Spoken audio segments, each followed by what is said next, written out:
honor of Child Abuse and Prevention Awareness Month, I wanted to make a video that talks a little bit about how we can teach our kids about healthy boundaries. Stats have shown that it's 1 in 4 for girls and 1 in 13 for boys, and overall 1 in 10 children that are affected by child sexual abuse. Those are big numbers. So this is why it's so important for us to be able to know how to talk to our kids and how to take steps to be able to prevent, to keep them safe. So some tips and things that I like to offer to parents is, the first thing is we need to be talking to our kids about this. We can't have that one-time conversation. It needs to be ongoing. It needs to be consistent. We need to be that safe place for them so that they know that they have someone to always come to talk to about this. And they say it's important to start early, that we don't want to wait. With the media and their peers, I promise you they're going to be hearing about it sooner than later. So the proper age that they say that we should start talking to them about this and opening the door for that is age 8. And I know that sounds really young, but I promise you that they are learning from peers. We have social media and things that they just have at their hands in technology to find out things sooner. So we want to be that go-to person so that they always come to us to know that we're the safe place and make sure they're getting the accurate information that they need to have. Second, we need to start early with naming body parts and naming them properly and accurately.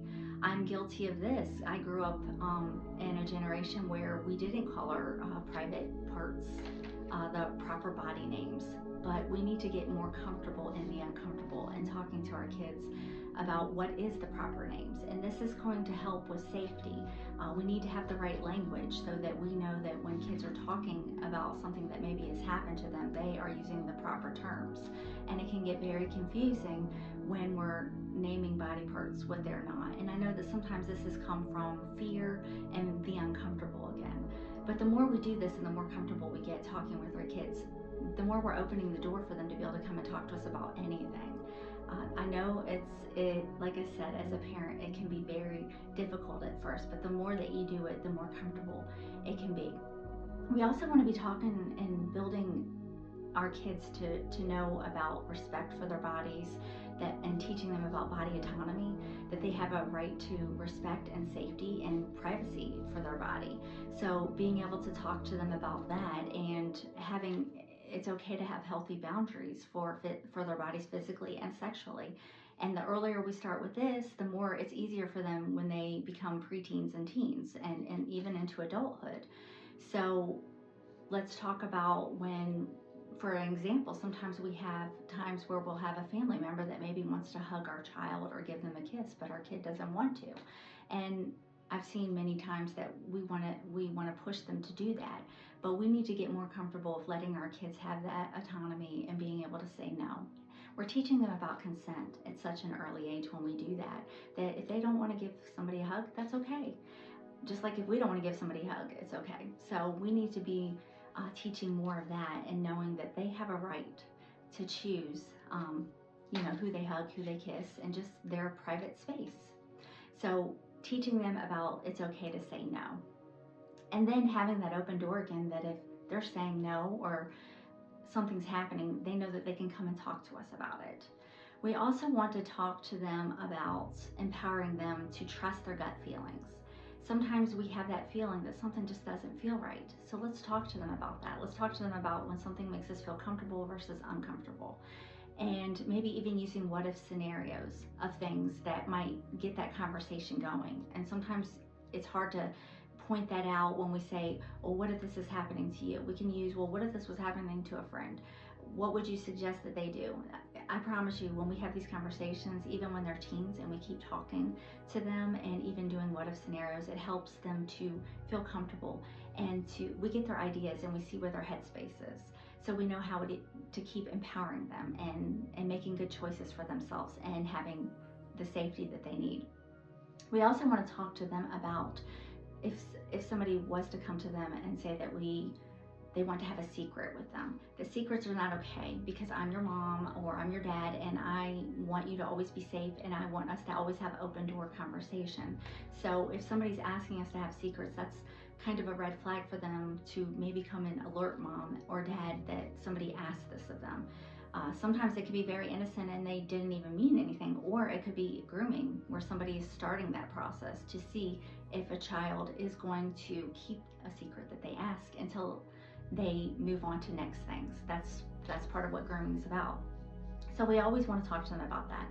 Sometimes it is very innocent and somebody maybe wants to have a secret because they're buying a gift for somebody. So let's just change our language and be like, okay, we like to have surprises, instead of using the word secret, so that they know that this is kind of a red flag to come and talk to you. It's also important, lastly, that whenever a child comes to us and they share something with us, so this is not just for parents, this is for all of us have a child in our life that is important to us. It could be a niece, a nephew, a neighbor, just a child from a friend that we care about.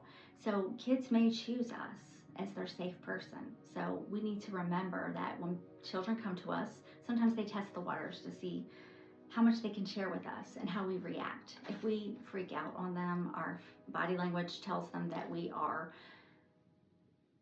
angry, upset, afraid, fear. Those things we need to kind of keep in check when our kids come and talk to us, because we want them to know that we are their safe person.